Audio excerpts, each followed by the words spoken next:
I was out here jogging, and there was just something that I had to stop and film. So I kind of slowed down to a walk, and I thought, I have to talk about this because I just can't believe at this point, with the way that we can access biblical things through the internet. You could Google any sort of biblical topic and find out exactly what verses you need to look for in the Bible. So the fact that there's any human that can read that still believes in a pre-tribulation rapture blows my mind.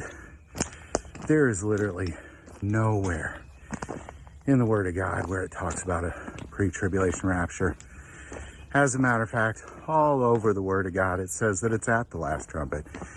Jesus Christ himself said in Matthew 24 that immediately after tribulation, he will gather together his elect. Immediately after tribulation. 1 Corinthians tells us that in the twinkling of an eye, at the last trumpet, some of us will escape the sting of death, and we will be taken up and changed at the last trumpet. Ephesians says, at the last trumpet. The only place where the word rapture actually occurs is at the last trumpet, but it even gives you more detail that first the dead will be raised. Now, okay, well, if the dead are raised first, when's that happen? At the last trumpet. Revelation, after Christ returns. Those who were killed during tribulation will be raised from the dead, and it's referred to as the first resurrection. It's the first one. There's not another resurrection and then you're raptured, and none of it even makes sense. In order to be raptured in a pre-tribulation scenario, one, why? What's the purpose for it? Are somehow you better than Jesus and the disciples that you can escape tribulation? But two, it just doesn't make sense. That means Christ would have to return a second time to rapture you and then come back a third time. And there's just simply nothing biblical about any of that nonsense. And the sooner you can get it in your head that you're actually gonna be here, the better off, because then you can begin to prepare for such a time of trouble. But if you just believe that you're just gonna get raptured up and nothing bad will ever happen to you, well, you're just fooling yourselves. And you'll probably stare at prophecy playing out and you'll totally miss it, because you'll be waiting for some strange event to take place that is just not simply going to take place until the last trumpet. And when I asked you, well, why would you even get raptured in the first place? You probably don't have a reason. It's to escape. So I can escape a terrible thing. The only reason for the rapture in the Bible, doesn't matter what I think, by the way, this is just simply what the Word of God says, is so this corruptible body can put on incorruption, and this mortal body can put on immortality. Because how else will I reign on earth for 1,000 years with Christ in a corrupt, dying body? I can't. So I am changed. Just like Paul said, in the twinkling of an eye, I am changed at the last trumpet. But by no means will I precede that first resurrection.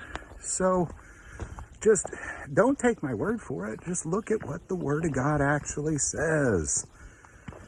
Jesus himself, immediately after tribulation, I will gather together my elect. Paul, in the twinkling of an eye, at the last trumpet, you will be changed. At the last trumpet, you will be taken up, and then you will be changed. I mean, there's another one. I believe that it is Satan that created this idea of a pre-tribulation rapture.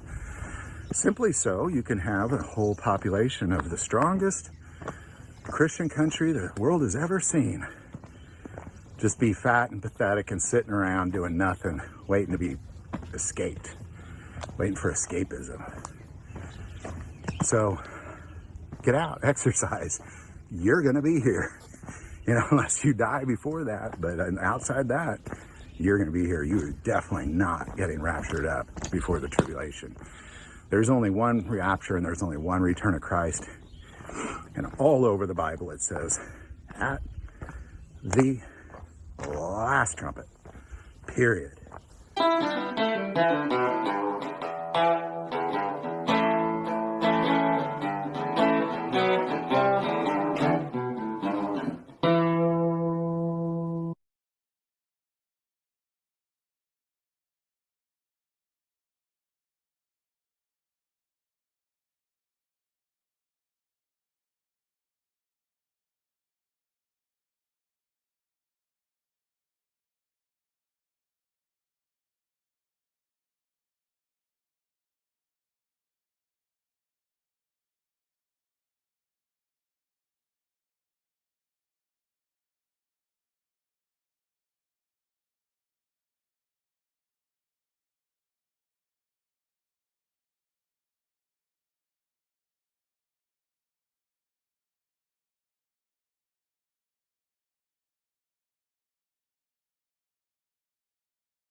So many times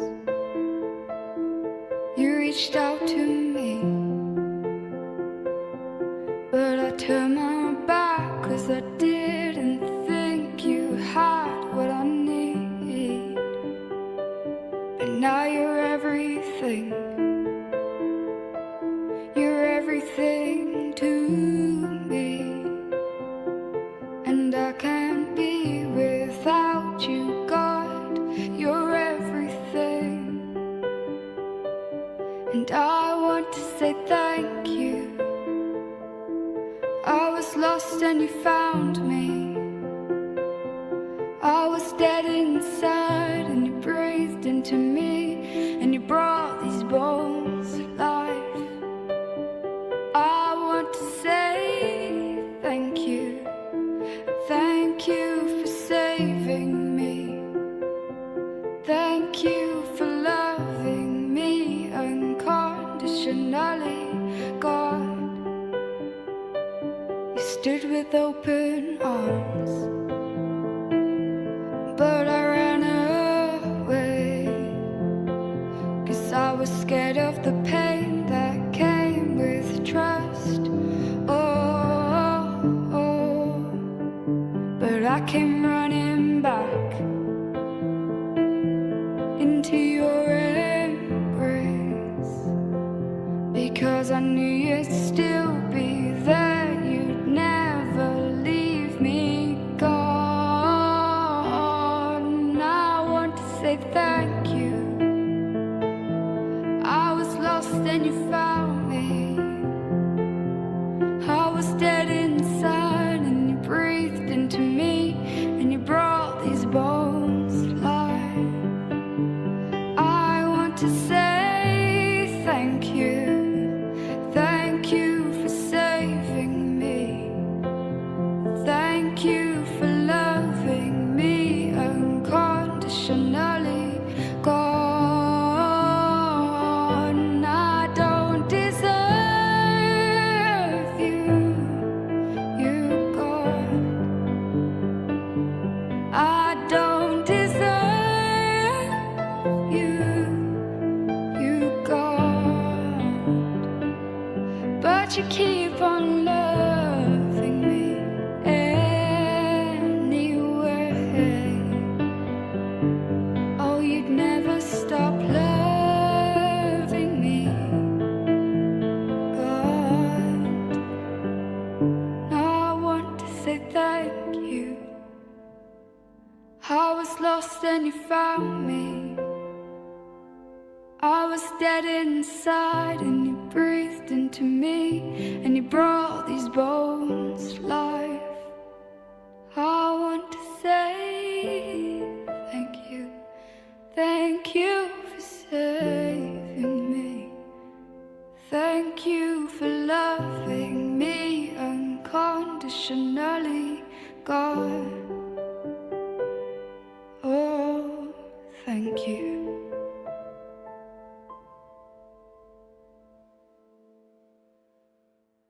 Individual. So church, the tension is real. And it's just getting started. It's just getting started. Wait till it comes here. You guys understand this is like white horse, red horse, black horse, green horse stuff starting. Global hyperinflation. You don't take out the oil pipeline in Saudi Arabia last night and shut down the Strait of Hormuz and not have global hyperinflation. This is all going according to plan for the Great Reset. Everybody tracking? There's actually rumor intelligence, that this was agreed upon. What's happening was actually pre-agreed upon. There's some mutual exchange between the U.S.-Israel ilk and the Iranian-Persian Middle Eastern ilk, and they're all in agreement to walk this thing out. That's why they're taking the hits, and all the Arab neighbors are taking the hits, because it's about the Great Reset. And they got to jack the oil on purpose to hyperinflate everything, because everything has to be transported. That's your red horse, then you get your black horse, and then you get your green horse. It's happening. So what? So we must know our God.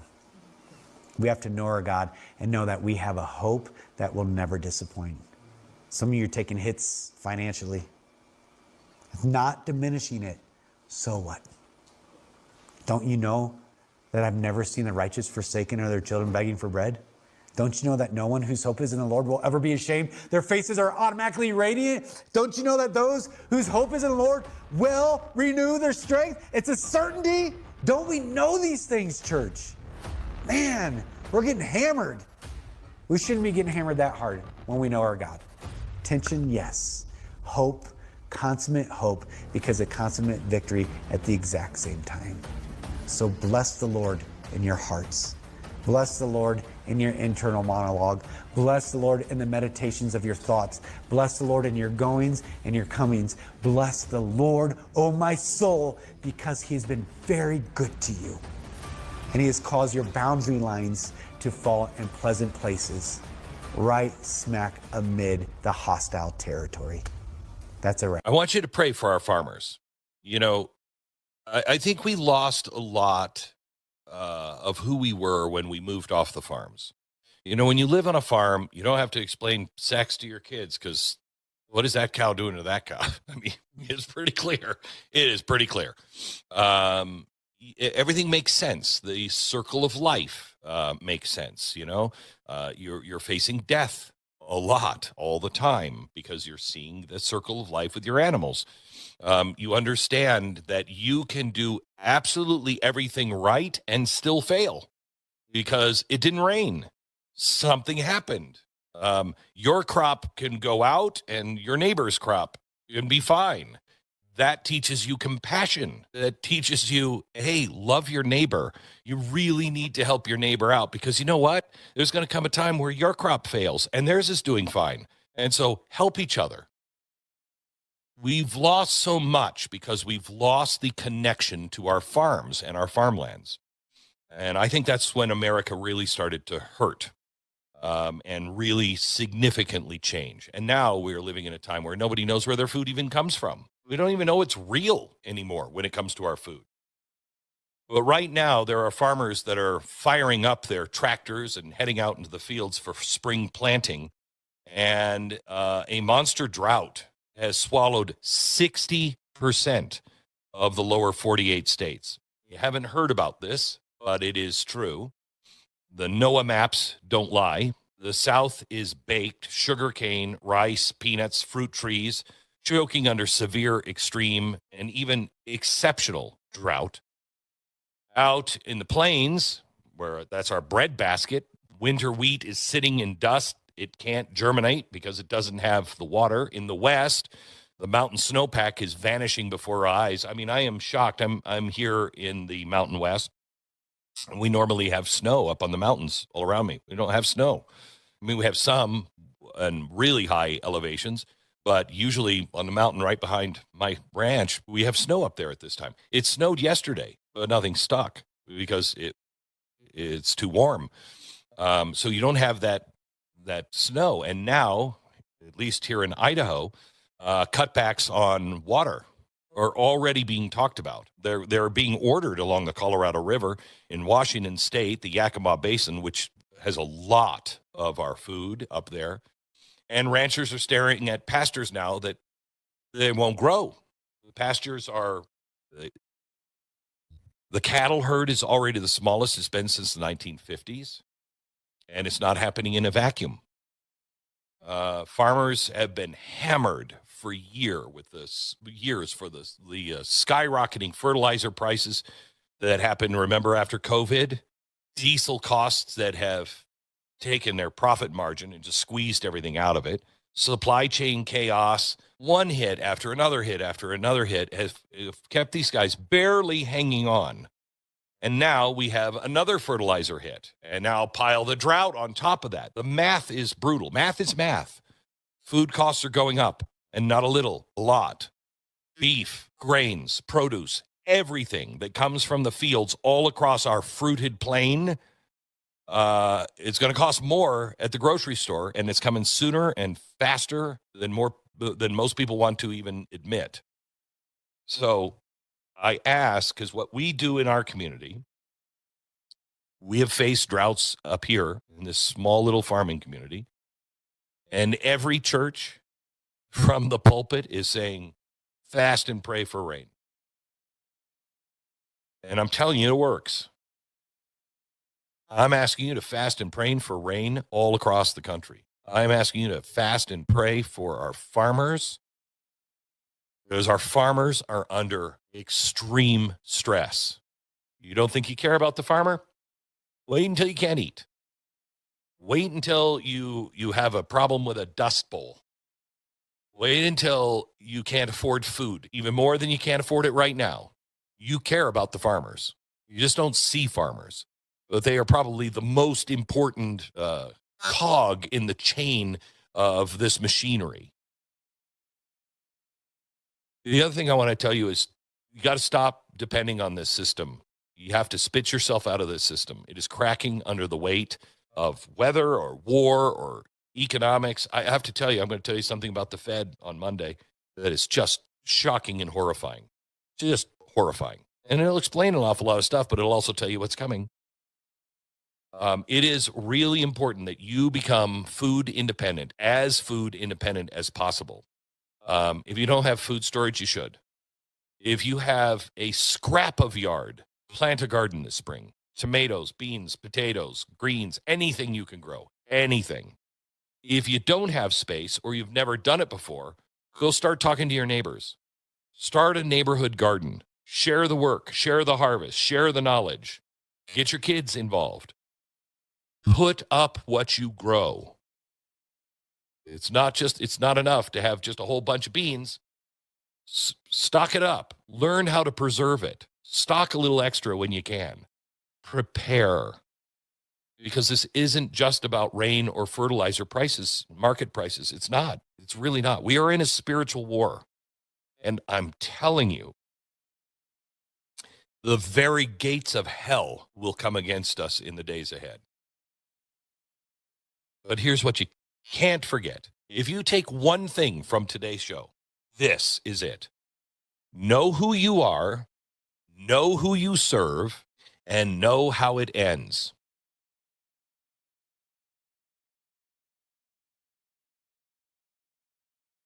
To quote Thomas Paine, heaven surely knows how to affix a proper price on something so celestial as freedom. We haven't paid a price for our freedom in a very long time. But victory is already written. This too shall pass. It always does. But now let me give you the truth that isn't just like, hey, trust in God. This is how you trust in God. This too shall pass, but it will pass a whole lot easier if we stop pulling in different directions and start sticking together. If we stop hating one another and start helping one another. If we start to get to know our neighbors and say, look, I don't care how you vote, man, but have you seen the price of food? When the shelves get thin, This too shall pass a lot easier if you've loved your neighbor and you're working together. Stand firm. Plant your seeds in the ground and plant seeds of love in your heart and in your faith, and get ready, because the storm is here. But so is the one who calms the storm every time. Keep your eyes on him, but put your hands onto the plow. Let's work and walk through this together. Pray for our farmers and pray for Earth. Do not speak back. You will listen. I am not here to reason with you. I am not here to persuade you. I am not here to explain myself. I am here to judge you.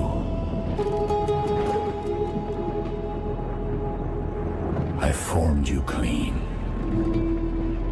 I gave you order. I gave you balance. And you chose corruption. You opened yourself to violence and never closed again. You swallowed blood and asked for more. You hid murder beneath cities. You buried bones beneath wealth.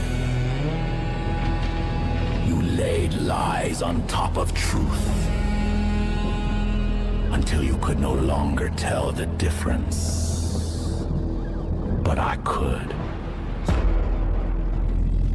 I set my people apart. I marked them. I placed covenant on them before you ever had a name. And you made them pray. You chased them, you broke them, you enslaved them, you scattered them. You packed them into ships and counted them as inventory. You worked them until they died. You sold their children. You erased their fathers. You exhausted their mothers. And you called it progress. Earth. You knew exactly who they were. You knew my name rested on them. You knew my breath moved in them. And still you chose profit. Still you chose power. Still you chose domination. You built empires on their backs. You built economies on their wounds. You built comfort on their suffering. And you demanded gratitude. You told them to forget. You told them to submit. You told them to smile. You beat identity out of them and punished them for surviving. You renamed them and then blamed them for wearing the names you gave. You mocked their faith. You distorted my word. You preached lies in my name and called it righteousness. Earth, your hands drip. Your soil remembers. Your rivers remember. Your walls remember. You are soaked with evidence. I sent warnings, you hardened yourselves. I sent signs, you laughed. I sent truth, you buried it. I delayed judgment, and you grew bolder. You perfected oppression, You refined cruelty. You made wickedness efficient. You crowned thieves. You protected predators. You silenced the righteous. And you told yourselves you were advanced. No. You are exposed. Now the ground opens because it is finished holding you. Now the seas rise because they are finished carrying your waste. Now the skies darken because the measure is full. Do not call this disaster. Do not call this chance. Do not call this nature. This is sentencing. I am dismantling your systems. I am stripping your authority. I am collapsing what you trusted. Your markets will fail. Your armies will scatter. Your borders will not save you. Your titles will mean nothing. Your excuses will be ignored. Your prayers will not interrupt this moment. You had time, you wasted it. You had mercy, you mocked it. You had truth, you rejected it. Now you will have judgment. What you buried will rise against you. What you stole will be reclaimed without permission. What you tried to erase will stand while you fall. You will not rename my people again. You will not chain them again. You will not scatter them again. I am gathering them. I am marking them. I am restoring what you tried to destroy. And you will watch. Earth, you are guilty. There will be no appeal. There will be no delay. There will be no misunderstanding. This is not cruelty. This is exact. I am young. And this time, I am not waiting.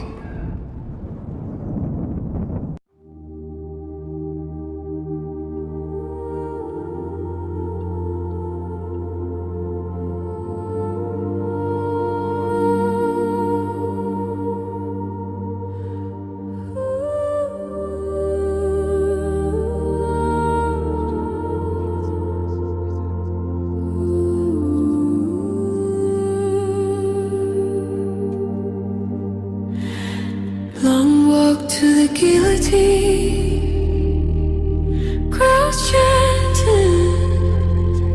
Ooh, what a scene! Too late to apologize. You did the crime. Now you gotta pay with your life.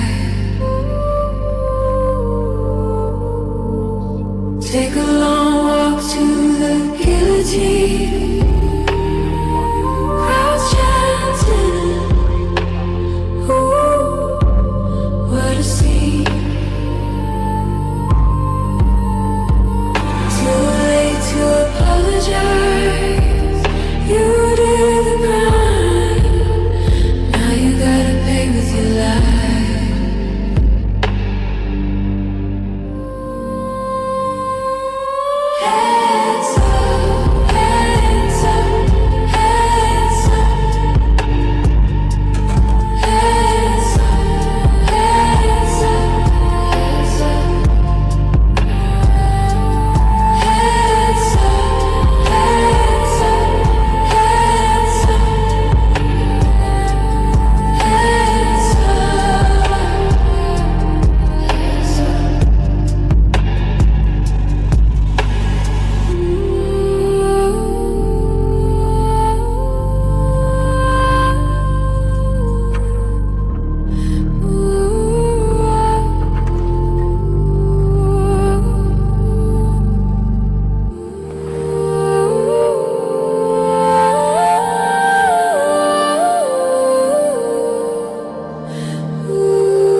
Denounce your faith in Yeshua. Long walk to the guillotine. No.